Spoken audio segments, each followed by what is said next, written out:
On today's show, KB is going to do his best to give a non-spoiler review of Spider-Man Far From Home and how he thinks it will affect Phase 4 of the MCU. And the reason he's giving a non-spoiler review is because I have yet to see it. I did see a recent Spider-Man movie, Into the Spider-Verse, on Netflix, and I'll be giving my thoughts on that. Speaking of Netflix, I will be giving a non-spoiler review of Stranger Things Season 3, which is breaking all kinds of Netflix records. Lastly, we will be discussing the abrupt conclusion of the Walking Dead comic book series. All that and a KB birthday surprise on this episode of Free Your Geek. By the power of Grayskull,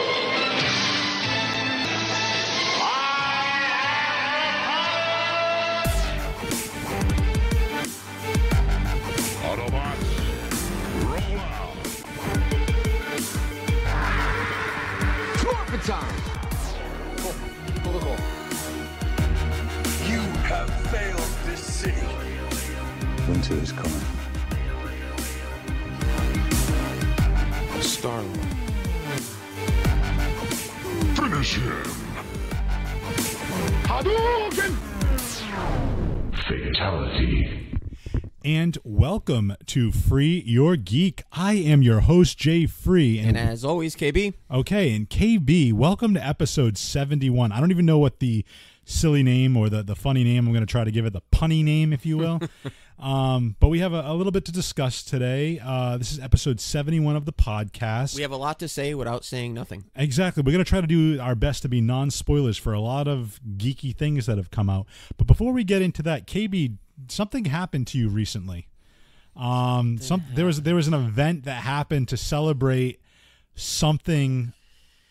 Ay. What? Thought it was over. No, but just tell the listeners what happened. It was my birthday. It was KB's birthday. So before we go on, I have a little special Not surprise. only was it KB's birthday, it was KB's 40th KB birthday. turned the big 40. So my friend, my co-host, happy belated birthday.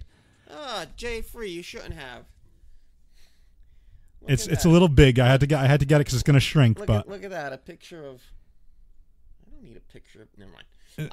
No, so it's okay. Really cool. So it's there's an explosion in the background, and there's Deadpool and Boba Fett doing a fist bump in the foreground. So it's pretty sweet, man. Thank you. Oh, you're very welcome. You're very welcome. Yeah, I figured I ordered a bunch of shirts, and they said, "Do you want this extra shirt?" And I'm like, you know what? I had to get it in the same size I wear, so it might be a little bit bigger for you, but I'll just put on 20, 30 pounds. Or just first of all, that's rude. I'm taking my shirt back. But secondly, I was just gonna say wash it a couple of times and it would shrink. But you have to be an ass. All right. With that out of the way. Let's because this looks big even on you. Yeah. Oh, thank you. Now you're trying to backpedal. No. I appreciate I'm not that. backpedaling. Backpedal Jones over here. I'm serious. So anyway, we got a couple things to talk about. I'm going to let KB take the reins. We're going to first talk about a movie that has made its way into theaters, crawled its way. A little movie. Crawled its way, if you will. You know, it's Peter Parker, but in Europe, and it has a lot of the fallout from Endgame. Which, if you haven't seen Endgame, spoiler warning, because I'm sure we'll discuss that. However, KB is going to do his best not to spoil the big twists and turns of a little movie called Spider-Man Far From Home. He's going to give his thoughts, and I believe, KB, you said how it might affect. I commented on it that this may be the beginning of a down period for the MCU. Okay, and I want to get your thoughts on that. So let's just give an overall impression, because I've talked to a couple other people. Scotty Medeiros, friend of the show, hated it. Yep. Which was interesting.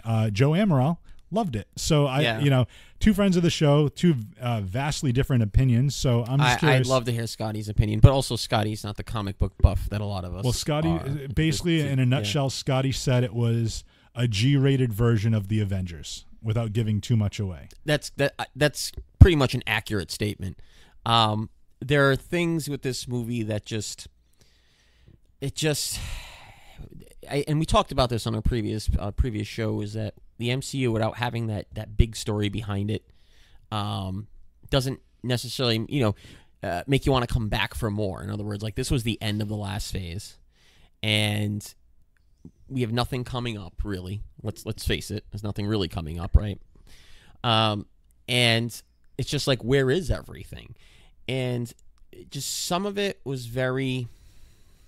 Special effects are amazing. I will give it the special effects. The Mysterio stuff, Jake Gyllenhaal did a good job, so that was fantastic.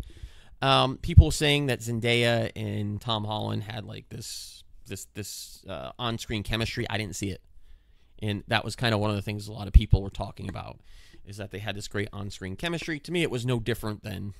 So we see from the trailers, just to kind of paint the picture, we see from the trailers that Peter wants to basically tell MJ he has feelings for her, and we know that she kind of knows that. She might return those feelings. We saw that in Homecoming. She was very, for lack of a better term, kind of staring at him, paying attention to him, making comments about his choice and his life and whatnot, and it's almost like kind of just like a ball buster, kind of. Yeah, a ball buster, but also flirting. Somebody that might have a kind of a crush or like something a little bit more for him. The kind of crush you'd see in high school. Right. The way people so the chemistry you feel wasn't there, and not as the way people were describing it. I didn't think it was. I didn't think it was like any different than the chemistry. Now they didn't have as much screen time together on Homecoming, but it just didn't feel like the ultimate screen pairing like people kind of described it. So little sour on that. No Stan, really, when you think about it, it just something's missing. A little sprinkle of magic dust is missing. I wish that he was still here. Obviously he couldn't be, but I feel like there's just something about this movie where I just felt underwhelmed when it was over. Like usually at the end of an MCU movie, I feel a little overwhelmed by what's coming, by in the extra scenes at the end, the post credits and things like that. I feel overwhelmed by a good ending to a great story. I didn't feel any of that in this. I'm not saying it was a bad movie. I'm saying like I just didn't feel that good solid feeling of excitement that I did in the other movies.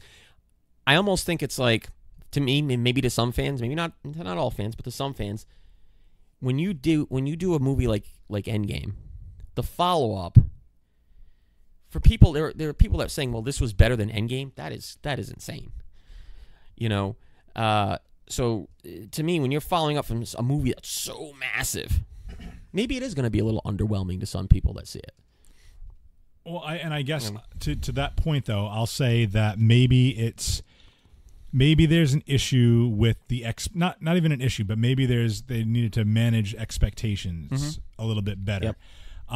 To me, and again, I haven't seen it, so I thank you for not like spoiling it. Yeah, trying not to. And you're doing a good job. But my thought is like any good book. You have like Lord of the Rings. You have something after the end of the main story, the conclusion, where then you have that one chapter, the epilogue. That's kind of like the after, like just tying up all the loose ends type of thing. So I'm wondering, and you can tell me if I'm right, but I'm assuming if this were a book, would Far From Home kind of essentially be tying up some of the loose ends of the overall story and then set the stage for the next book, the next phase? I didn't no, and that was another thing. It's like it helped. It tied up the way Peter Parker felt about Tony Stark. Like it tied up that part. It tied up that relationship. Like that relationship. It definitely tied that up. Hands down, they focused on that. Some great comments. I know you are so great at quoting things, so when you see it, I'm sure you'll. Yeah, I'll be seeing it approximately 4 days. But yeah, so it's just like that was really good. Happy Hogan being in it was pretty cool.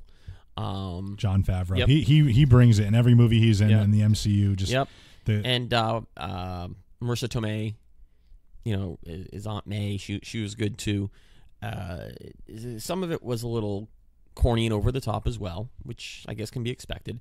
But where I'll give it like the A+ was the special effects, because the Mysterio stuff, like they pulled off in the Hydro Man stuff, like they really pulled that off. Multi-Man, maybe not so much, but in seeing how it was all done, how Mysterio does this stuff, is really, really interesting in the whole story. And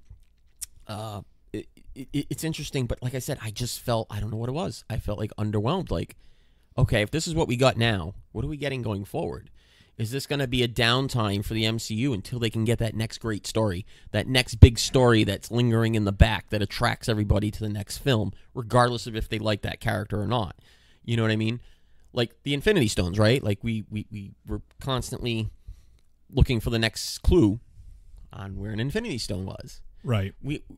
Are they going to be able to find that again, or was this whole 10 years like lightning in a bottle because they hit the right storyline? Well, I'll say this regarding the Infinity Stones. We didn't know all these weapons were Infinity Stones until, I believe, Thor Dark World, until the Ether. Yeah. Because they brought it to the Collector, Yeah. and that's when, I believe, that's when they called it. And correct me if I'm wrong, listeners, Facebook, Twitter, Instagram, just let me know. But I believe the first instance where we got kind of the idea that they were Infinity Stones was Thor the Dark World with the Ether or the Aether. But I could be wrong with that. But to your point, I know we're doing the Black Widow movie's probably going to be the next one, I believe. And that's the thing, like what does that kick off? Like what big story does and it I mean, kick we can off? speculate. Maybe it's not going to kick off a big story. Maybe it's going to kick off we've seen the Skrulls and back in the 80s. This is taking place in the past as well. Yep. Maybe we're going to see more aliens on Earth. Maybe we're going to see, because I know we got another Guardians, we got another Black Panther, we got another Doctor Strange. All that stuff. I'm assuming we're going to do another Ant-Man and the Wasp or something. And where are they bringing all these new characters Kevin Feige's talking about? Well, we have a couple other movies. I don't know them off the top of my head, but we have the one that's shooting is it Japanese or... I'm gonna look this up. During There's the a break. Japanese comic they've been doing now, Arrow. I don't know. Is that I what know you they're were doing thinking? they're doing a movie, Maybe. I don't know. and they're doing the Celestial movie. Okay. So I think that's going to be another big thing. And then maybe we're going to get more hints in the Black Widow. Maybe we're going to get more hints in Guardians. Because again, we want to talk about the first 10 years. Thanos didn't even come into play until Guardians of the Galaxy Volume 1. So probably what? So that was a couple movies in, right? So that, what phase was that? Like Phase 2? Or maybe even toward the end of Phase 1. I don't know. But I think the speculation always was the Infinity Stones in all of that, though, in that time. I'd give you that, but I also want, again, they have plenty of movies based on their track record. Captain Iron Man, Captain America: The First Avenger, Thor. That seemed to have stood by themselves at the time. Right. So Yeah, I maybe get what you're saying. we're going to be doing Working up to other. something else. Again, we talked about it a couple episodes back. Actually, the last episode 70. So spoiler if you haven't listened to that. They might be introducing a new Black Widow in the Black Widow movie who might be moving forward. We know Carol Danvers is still going to be out there after Endgame, after all this. So maybe, there's going to definitely be a new team of No Avengers. way they're not doing a Captain Marvel too. Right. Or maybe, again, with the Disney Plus streaming service with Falcon and Winter Soldier, maybe will he be Captain America version or will it be... Just Falcon. But we have a new Captain America going forward. Yeah. I don't know what's going to happen with Thor, but we have Valkyrie now. Yep. So, I mean, there's theoretical replacements, if you will, for each of these major characters that we've had. So, again, moving forward, I don't know. I think the sky's the limit. I think it's just what they're going to bring in. It's a matter of time, too. Yeah. So, KB, why don't you do, if you can, maybe 3 things that you think the movie was really good at, and a couple of things, maybe a handful of things, 2 or 3 things that you would like to see. If you could redo it, you would have done a little bit better. The special effects, which I mentioned multiple times, that would be number 1. Number 2 would be the tying up the Tony Stark, Peter Parker relationship. That was a really interesting part of the movie. And the third was, it had its comical moments. It wasn't overdone, wasn't underdone. So I guess those would be the 3 things. The 3 worst things, without giving it away. It's hard to say the 3 things without giving it away. Okay, so maybe... here's what I'll say. I'll say the post-credit scenes, both of them I was not a fan of. I would have changed those, and I'm not going to spoil those because they're very interesting. There's one after the main credits, and there's one after all the way to the end credits. So that's one. The other thing I would say is acting job of some of the side cast, like the teachers on the trip and stuff, was a little too corny, too silly. So you thought the humor was skewed a little bit. It's like the humor's good with certain characters, but like the main characters in like Aunt May and those characters, but like the humor with like it was like the teachers were trying to be humorous and they just come off corny. And then the third thing, I like I said, the third thing I can't give away something else without. I can't come up with a third one without giving away something. All right, so maybe next week on the next pod, you'll tell. Maybe we'll use that as like a tease. What's going to be the third thing KB would change, and I'll see it by the next pod. So we'll talk about that. Yeah, we can 5-minute that thing. I'll just finish up. Overall score. I did not say it was a bad movie. I just said I thought it was the beginning of a downfall or a downtime for the MCU. It's like an 8 to me. Out of 10. Yeah. 8 out of 10. It's if you want to, if somebody wants to give it an 8.5, I'd be like, okay, but it's not. To compare it to Endgame is. How about if we compare it to Homecoming? Comparing it to Homecoming, I liked Homecoming better. Okay, personally, so I don't remember what I gave Homecoming. Michael Keaton is a better villain than Jake Gyllenhaal. Yeah, I think so. Very interesting. All right, I just want to follow up while KB was talking. I did look up that Black Widow, the solo movies, Doctor Strange 2. And that's the next one, right? I believe so, yes. It's filming now. Black Panther 2, Guardians 3, Eternals, and Shang-Chi, which I didn't know. Oh, Shang-Chi. Yep, that's the one. I couldn't think of I don't know that character that well. So no, I've actually read that too. Shang-Chi, that I don't know. That's bizarre to me. I'm sorry. That one I don't agree with. And some of the rumors are Captain Marvel 2 and then a sequel to Ant-Man and the Wasp. Yep. And Captain Marvel 2 is where they might bring in Miss Marvel and some other characters. So it'll be interesting. But that's a long ways away. Well, one of the things to kind of segue into our next topic, one of the things that Spider-Man Far From Home talked about was the idea of a multiverse. A multiverse where Jay Free doesn't see a movie for 6 months? 6 months to a year. I don't know. It's been a while. So, and that's a great segue too, KB. So what KB's alluding to is, speaking of multiverses, there's another Spider-Man movie that deals with the multiverse, and it's called Spider-Man Into the Spider-Verse. It's an animated movie. I never saw it in theaters. It dropped on Netflix a few weeks ago. And I had some free time, so I decided to watch it, and I absolutely loved it. It's a little bit different. Yep. It's a little bit different. It's some of the background and the, if you're prone to like epileptic seizures, you might want to be careful. Yeah, but I couldn't imagine seeing that in 3D. Oh my God, it was so it was the music, everything else that kind of tied to it. It all hits. Let's just say that, and I don't know if it's tied to the main MCU continuity because. In the beginning of the movie, when Spider-Man was introducing himself, it looks like it is the Tobey Maguire Spider-Man. Yep. Because he talked about Spider-Man 1, Spider-Man 2, and even the walking down the street dancing, emo dancing of Spider-Man. And he said, let's not mention that. One of the things I did like was how, and again, spoiler alert if you haven't seen it, but it basically deals with people with different people with the same spider powers from alternate dimensions. We have our main continuity where Spider-Man in this universe dies. Yep. Miles Morales gets bit and becomes the new Spider-Man. He meets a Spider-Man who's like 10 to 15 years older than the current Spider-Man in his timeline. Out of shape. Out of shape. Fat. Yeah, he's having problems with MJ. I believe they're divorced or they're separated, and he's just kind of almost like a deadbeat Spider-Man. You have Spider-Man Noir. Yep. You have it's awesome. Yep. You have Spider-Gwen. Yep. You have Spider-Ham. Spider-Ham, of course, and then SPDR. Yes, and I'm not familiar with that character, so I don't know if you can speak a little bit to that, KB. No, not really. Okay, but basically, it's the spiders living within a robot. Yep. Is that so? And this young it's girl, a whole different. It's an anime. It's an anime style character. She just has the sense, and she's. It's actually a really cool concept, and it's basically a popcorn flick. The plot isn't super in depth to me, anyway. It's basically Kingpin created this thing. Isn't it comical how big Kingpin is drawn?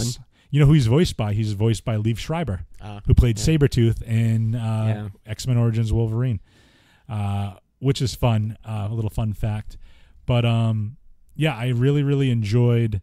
It's the animation is a little over the top in some places, but again, it's for to make it look like a comic book. Yeah, it's really, really cool. And on the big screen, it was pretty fascinating. And the cool thing is, like, once you're introduced to all these new Spider characters, they do the same kind of spiel. Mm-hmm. All right, let me tell you the story for the last time, and I'm the one and only Spider-Man, and it goes for each one. And then they brought in the continuity of all these different universes into the Miles Morales universe. And I just love the dynamic between Miles and his father, Miles and his uncle, Miles and Peter, Miles and Gwen. Yeah, there was and lots of sad moments in that movie. Yeah, and Faith, my daughter Faith, cried like so many times. Yeah, it's you know, you it's very tend to think. heart-touching. Well, the thing is, you tend to think like, oh, it's an animated flick, so it won't take itself seriously, or even like you can't get as emotional because it's drawings as opposed to real human emotion that you can see on screen. But again, I think it just goes to show with like whether it's your facial expression or the acting of the voices, as long as the tone, the music, everything has it can tug on your heartstrings in different ways. You know, 'cause, I mean, there's parts where like Miles is failing. And it's just like you feel so bad for him when, you know, in spoilers, you know, because if you haven't seen this, then you're me. Then you're Jay Free, and that's not a good thing. But then there's parts where Miles is failing, and they like kick him out of the team. Like it's like sad and heartbreaking. Like he wants to do this, and like totally, you know, just what are you gonna do when they all kick you out? You know. The other thing that was really sad is the whole and huge spoiler here is what's his name, the Miles' uncle there, the Prowler, yes, so Uncle Aaron. When we find out that Uncle Aaron is Prowler and then Aaron dies, he makes it. Well, it's funny because you know, for the crazy. story, Miles his father is a police officer. He more idolizes his uncle because he thinks his uncle's cool. They do graffiti, they tag things, and it's just, you know, you realize that Miles' father is trying to do his best, you know, to raise his son as a police officer. I believe Miles' mother is a teacher. I think so, something like that. And the uncle, you know, is basically the cool guy, but he's also doing the evil acts and hurting people. Yeah. And once Miles discovers that, and the Prowler actually captures the new Spider-Man, discovering it's his nephew who idolizes him, he kind of has his like that last minute like redemption where he's like, I'm not going to do that, and I'm not going to hurt my nephew. And then the Kingpin basically slaughters him. Yeah. And again, that's his uncle. That's Miles's Uncle Ben moment, if you will, where he loses the loved one, and everybody has that. And I like how they bring that in the movie. Everybody has their Uncle Ben moment. Yep. In each Spider-Man from the different dimension explains that to Miles. You even feel bad for Kingpin in the whole thing. Because and that's the great point, because why do we feel bad for Kingpin, KB? He's not a bad guy. He lost his family, his wife and his daughter. Daughter, right? Yeah, daughter.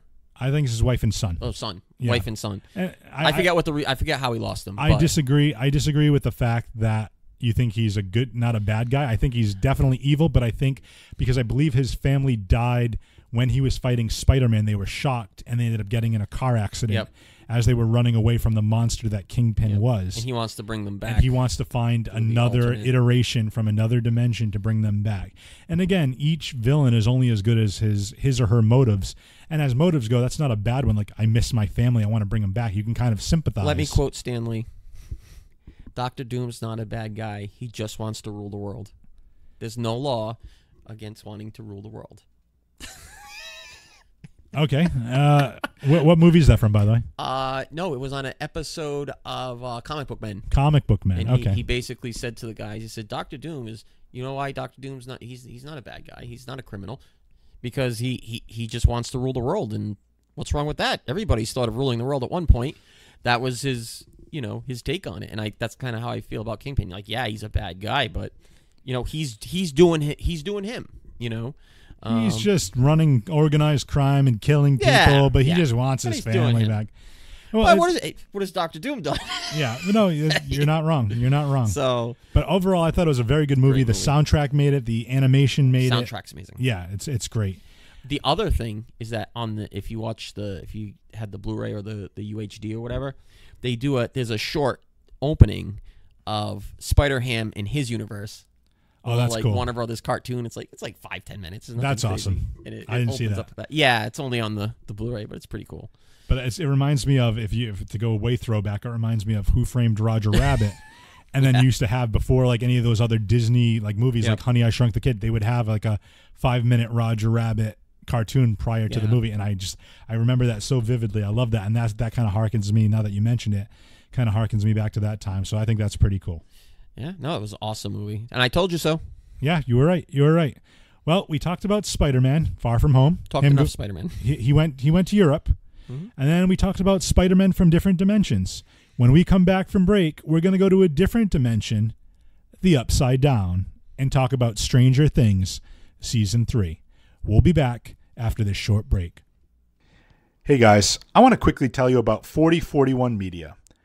It is a collection of podcasts in the southeastern Massachusetts region, including For Your Geek, and we are proud to be part of the 4041 Media family.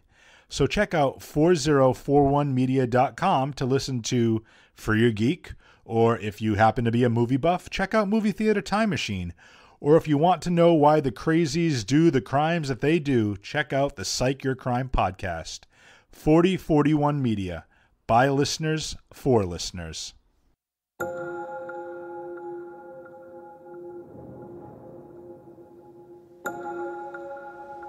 You let us in. And now,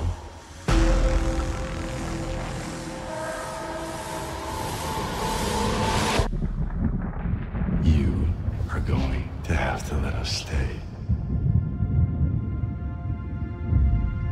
Doesn't make sense. I closed the gate.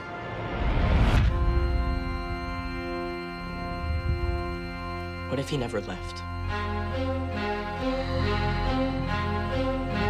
What if we locked him out here with us? He'd want to attach himself to someone again. A new host.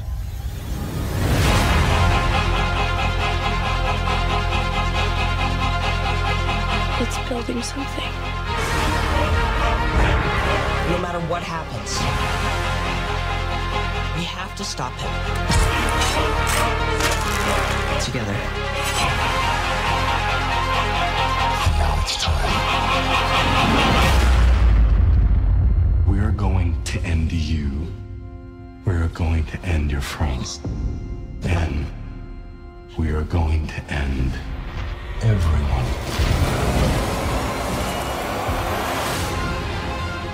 And welcome back to the Free Your Geek podcast. I am still your host, Jay Free.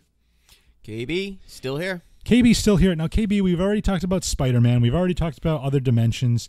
Let's talk about the Upside Down for a bit. Now, I'm going to do my best not to spoil this because unlike me with Spider-Man Far From Home, where I haven't seen it, or similar to me, rather than... Question. Yeah. If you're watching Stranger Things in the Upside Down, isn't everything right side up? Yes, but then the kids from Hawkins are the weirdos and the monsters. So that's how it basically works there. But yeah, KB is yet to. He's still streaming Jessica Jones. Yeah, waiting for the wife. Yeah, so you know the joys of being married. No hate, KB. But if you're married, you know what I'm feeling. Well, if you're married and you're a geek, you know what I'm feeling. I want to say that the views and opinions expressed by KB do not reflect those of Free Your Geek or the Free Your Geek podcast or Jay Free. So what I want to say about this, though, is that I think this is the best season of Stranger Things yet. Cool. I finished it last night. Mm-hmm. I think it's absolutely fantastic. We meet a couple of new characters, and there are tons and tons and tons 80s references of all kinds of references. There's one character, without a major spoiler, he reminds me, when you see him, you'll know exactly who I'm talking about. Think of Schwarzenegger in 84, like total Terminator, man. Total Terminator. He looks like he has an accent. Yeah. It's not Austrian, as I believe Arnold Schwarzenegger is. It's Russian, but still, the whole thing it makes me laugh so hard because all I can picture as this guy is walking through the screen is he's the Terminator, and it's so funny. And there's another reference in episode 8 for those that have seen it. I won't spoil it, but you'll know there's a For little those bit that of, haven't seen it, for those that haven't seen it, I won't spoil it. But for those that have seen it, thank you, KB. There's a little musical number that takes me far, far back. To 1984. To 1984, to my childhood. How old were you in 1984? 2. I was 2. So okay. It's referencing a movie that I saw when I was a little bit older, but I saw it in the theater. I absolutely loved it. I actually have it on DVD. I'm not gonna, like I said, not gonna spoil it, but I do want to talk about one thing. Netflix tweeted out a little earlier, actually on the 8th at 6:33 p.m. Stranger Things season 3 is breaking Netflix records. 40.7 million household accounts have been watching the show since it was launched on July 4th of this year. So season 3, 40.7 million household accounts have been watching this show. More than any other film or series in its first 4 days. And as of yesterday, which was 7/8, so it was released on July 4th, so a little bit over 4 days later, 18.2 million have already finished the entire season. Wow. So it's almost half of the people that are streaming it right now. That's crazy. And Netflix, that's weird because they don't release their numbers. Yeah, well, they never do. Well, we talk about from a geek perspective. We talk about the Marvel Netflix series. You know, obviously Disney now owning it. You know, creating their own streaming service. Those series are going to end up. You know, it makes sense why Netflix is canceling those series. Yeah. But something like Stranger Things, which is like doing crazy numbers right now. The writing, I think I wasn't a fan, and I talked to a buddy of mine. I didn't watch season 2 all the way through. Yeah. I got the first 3 or 4 episodes, and it really wasn't gripping. So you me never as even much. finished it? No, but they did a recap of everything. And you're like, oh, that's all I need to know. You know, because it didn't even. And did you watch season 2? Yeah. Okay, so the whole thing. Been a long time though. Yeah, but the whole thing with like 11 and that other girl that had similar power. That other girl doesn't even have a part. Like, there's nothing to do with any of that. Really? It's all about like the creatures, the upside down, and the relationships of all these characters we've come to know. We also get introduced, and this is not a major spoiler, but we get introduced to a new character played by the daughter of Ethan Hawke and Uma Thurman, and she is probably my favorite new character on the show. Because she's hot? No, it's not even, well, yes, but no. She's a gorgeous, gorgeous woman, but her character is the absolute best. And for those that have seen it, know exactly what I'm talking about. Her name is Robin. Okay. And for those that do not, when you watch the series, tell me I'm wrong. You might also say that Erica is the next best character in that show, and we can discuss that later. A little bit later. But I give this 9.5 out of 10. It's virtually perfect. I never give anything a perfect score, but this is a 9.5 out of 10. I like easily. I like the 8 episodes too. Yeah, 8 episodes. They're like 55 minutes each, so you can get it done. You can binge it in a day or two. Or if you do it over the weekends, 2 4-hour blocks and be done. So, with you and the wife, if it happens to be inclement weather, if it's raining out, guess what? Sit on the couch, cuddle up, throw on some Stranger Things, and thank me later. Super creepy, super scary, super funny. The humor, oh my God, it's amazing. Everything to me just hits exactly the right way, and it's fantastic.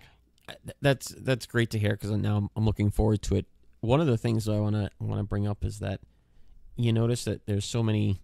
They try to just duplicate that formula of like the 80s kids riding their bikes with the one girl. Seems like there's a lot of duplication of that in some other movies, and so like you're talking like, for example, it worked on its own, but still it was copying that formula, and I just feel like that just makes me sick when people are just trying to like piggyback off of. Well, to be fair, using it as the example, it was actually it's a remake of the earlier movie. So obviously, so you can kind of the characters are the same. But to your point, I think right now it's like everything in Hollywood. It's like if something works, then you do it ad nauseum. Yeah, and I think that's kind of like the thing. I think Stranger Things kind of has that perfect mix. You mentioned the one girl. Well, now we have a number of different girls in this group.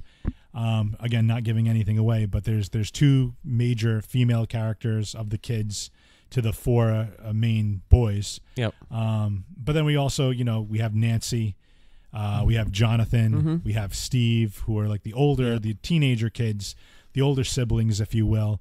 And I think they integrate into the story so well. Steve is probably my favorite character, and I love, again, he has, in my opinion, the best characterization, the best moments of season 3, and it's definitely worth your time if you haven't seen it yet.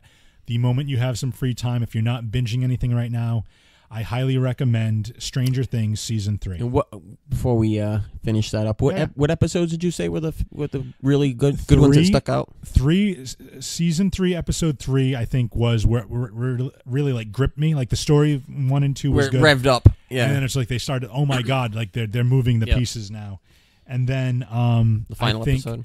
And then the final episode, I will be man enough to say that I cried a lot at a lot of different parts. Not that that's necessarily a sad thing.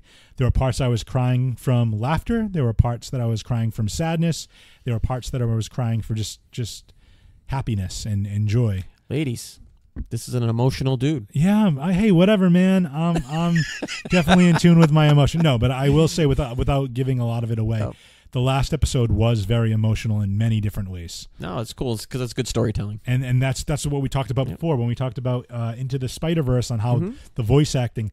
This was all those kids, the main cast of characters. Specifically, I can't think of her name now. I'll have to look it up. The girl that plays 11. Yep. Oh my God, I want to say it's Bobby. Oh my God. Well, anyway, talk about what do you hope to get out of season 3 while I look this up? I just really hope to enjoy it. Like I've enjoyed the past 2 seasons. I really, I'm just looking forward to just all of it. I hate to say that, and it sounds like a silly opinion, but it's like, I just think it's been one of those overall just great shows. For me though, like I guess one of the things that I'm kind of thinking of is these kids are getting older. Yep. How many more seasons of this will they do, or are they going to hand it off to these other characters that they're bringing in? I think a little bit of both, but I think if you really that's what's tough with kids when you have children actors. But I mean the storyline is progressing as such. Okay. So in the sense that I believe the first season they might have been like 11 or 12, and then the next season 2 was a year later, and then this one I believe is like 9 or 10 months later. So it kind of takes into account that the kids are getting older. And a lot of times the casting is older. Like these kids are older than the roles they're playing. Well, I want to say, for example, her name is Millie Bobby Brown. That's she can rap, She can rap. For those that haven't seen was it Jimmy Fallon? I think so, yeah. It was pretty funny. I mean, but just the level, for a young woman her age, the acting chops that she has playing that character. 15? She was born in 2004, so she's going to be 15. She just turned 15. Okay. But I mean, she's been doing it. So for like say 2-3 years, she's been doing it since 12 years old, like acting in this series. And she is so good. She is so good. Winona Ryder is fantastic in this. Millie Bobby Brown, her character, she just does great facial expressions for how 11 feels. Yep. I always love that about her acting. Yeah, she's great. She's great. She's probably the best actor in my opinion, the best actor in that series. Yeah. And if you watch episode 8 and tell me I'm wrong. I wonder what those kids get paid per episode.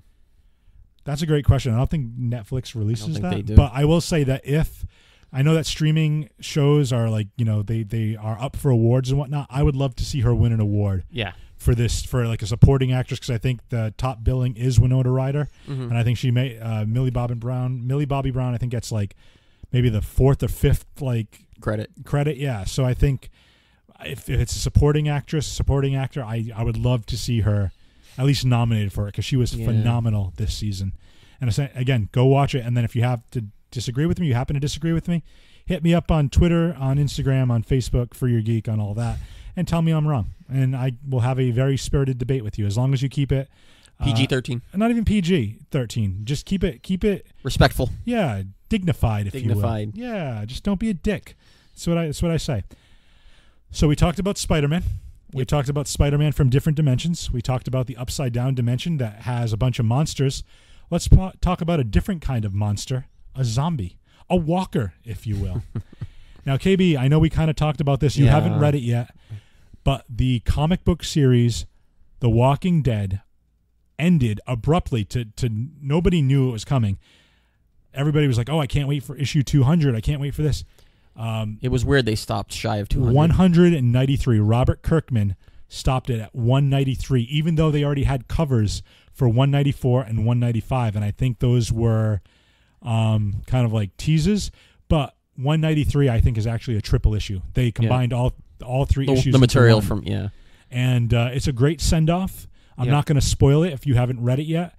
But if you haven't read what happened to some of the other major characters prior to this, it's basically a continuation. It's almost like you were a fan of Lost, where they had the flash forwards. This is basically a look into the future after these events happen and where everybody is.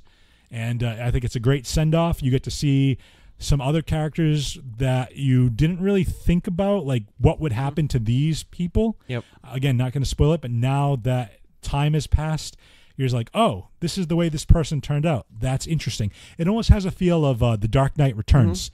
The Frank went out Miller. with a bang. Yeah, like Frank, but you know what I mean? Like you see like, oh, what has happened to Wonder Woman? What has she become? Why is Superman a government, stooge? And what's Batman all? Why is, Oliver Queen missing an arm? Why is Batman so grizzled? And you see all this stuff happen and the way the world's turned out. It's kind of something similar from the Walking Dead perspective. Yep. And I think it's a great way to end the book. It actually ends it on more of a high note than I would think, because Kirkman in the letters pages basically said how he wanted to end it. And this is not going to be a spoiler for the story. It has no relation to it. But he wanted to end it on a statue of Rick. Well, have an image of Rick, then zoom out and then see the same image, but this time it's a statue, and then zoom out even further and see a bunch of walkers all around saying that Rick tried to rebuild the future. He couldn't. And it fell apart Very again. glum. Yeah. And Very Kirkman's like, he thought about it. He's like, yeah, I didn't want to end it that way. So the way he ended it was a little bit different. It gives you a little bit more hope for the future in this universe. So I'm very interested to know what you think when you read it. It'll be a while before I read it, because I'll tell you what, I still go to the comic book store every week, and I got there right when I got out of work, like I think like 5 o'clock. I think I got there. I think 5 o'clock I got there, and Newberry Comics, the manager's like, "Yeah, we sold out of those by 11 o'clock." And because I didn't know it was ending, I usually read The Walking Dead in trade, so I didn't have it on my list. So so I don't know when I'm going to get to read it. Hopefully soon. But yeah, I mean, it's been such a great book, and everything that's spun off of it, everything that's come from it. And do we know why he ended it? I haven't read anything. I don't think there was any reason given. I think he just felt it was time. I wonder, and not that I'm trying to be, conspiracy theory or whatever, but maybe because the show is taking such a different path from the book, they don't want to have that comparison or have people kind of understand some of the story or try to guess where things are going per se. Well, because also they're spinning off on the TV universe, with the Rick movies and all this stuff that they're supposedly doing. They're supposedly going to be doing another one, I believe, in a different country with the Walkers. Yeah, so it might get out of hand. Well, I think as long as it's bringing in, it's still like one of the highest viewed television shows. Yeah. And when you talk, I know it has a lot of detractors of people that are saying like the show is kind of, for lack of a better term, jumped the shark, and it's like it's not as good, it's not as quality as it was before. But when you look at some of the bigger shows that we've like Game of Thrones. What is it? Game of Thrones. Game of Thrones. I mean, Game of Thrones ended. I mean, even like some of the bigger like cult classics. Even I know we're not in the same time frame, but like. Breaking Bad, The Sopranos, Game of Thrones. It all has to come to an end. Even some of like the most, even though I'm not a huge fan of it, but something like The Big Bang Theory. Yep. Everything that's like widely viewed as like so popular, they're ending their shows. They're trying to go out on a high note, supposedly, or generally speaking. Yeah. So I figure if, I know that this last season of The Walking Dead has been a breath of fresh air. I've liked it a lot better. I thought so too. So I'm curious to see where they go. I still got to get into Fear the Walking Dead. I haven't started that yet, but with all the crossover characters now. Yeah. That's what they're trying to do. They're trying to do a WBDC kind of thing where everything's connected, it seems like. Right. Well, it's the same universe. So yeah. And I can see that. I just feel like sometimes those things get out of hand. It's just like, Game of Thrones talking about all these spin-offs that are going to come. It's like, at what point is there just too much? But to the earlier point we talked about when we were talking about Stranger Things with like the group of kids and stuff and all the 80s and the nostalgia, if something works and it's popular, you're going to want to kind of keep it around. But again, you kind of juggle that with quality of the story, and you want to tell your Making story. it fresh. Yeah. Making it fresh. You don't want to run out of ideas. You don't want to just plod along. Again, depending on how greedy you are, you might want to be able to do that. If you can generate new ideas or characters grow organically, which leads to new stories, great. But if it's at the point where it's like, okay, well, these are the stories we have to tell because we're following this pathway. Yeah. You don't want to make the story. You don't, like to your point, you don't want to overstay your welcome. Yeah. And you want the quality to still be there. So I think with them spinning off all these different properties, they can kind of go on their own path without having to be compared to a comic book or anything else. Game of Thrones, the same thing compared to, George R.R. Martin's work. Like, oh, that's not the way it happened, and the book is so much better.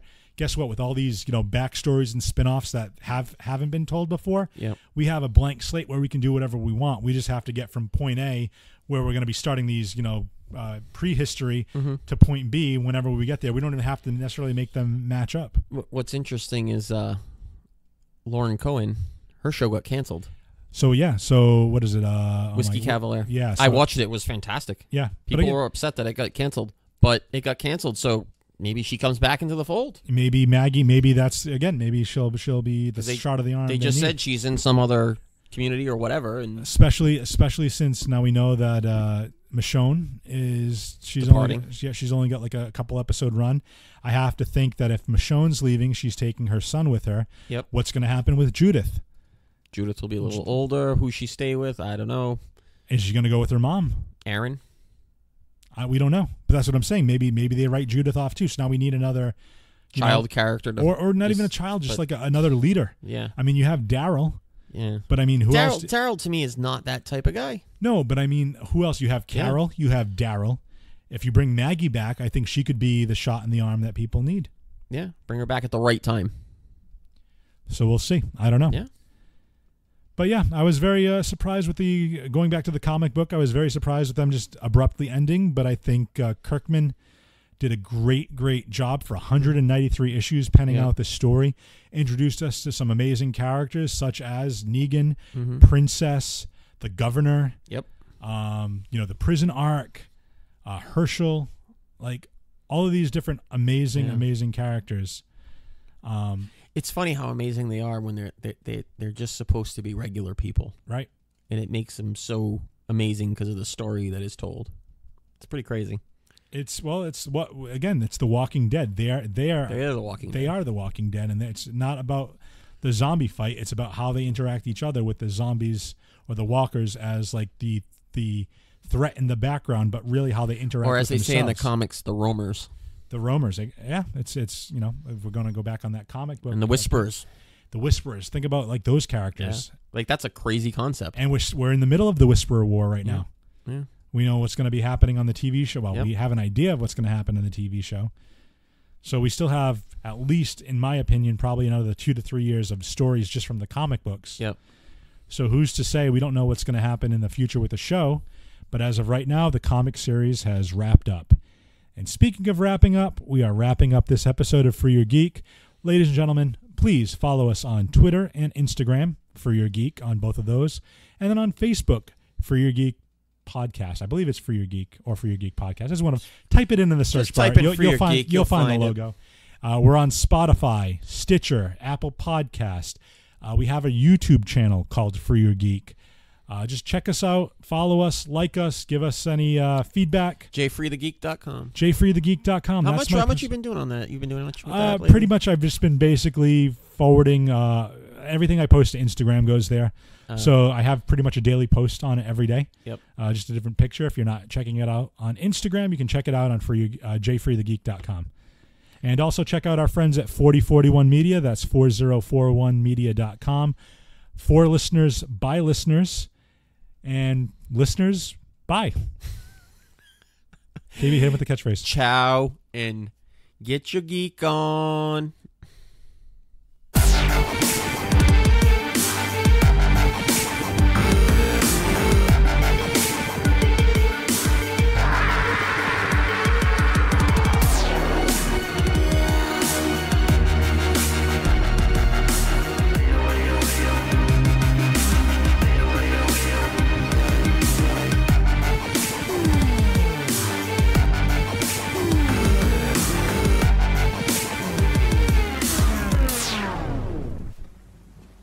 You're still here.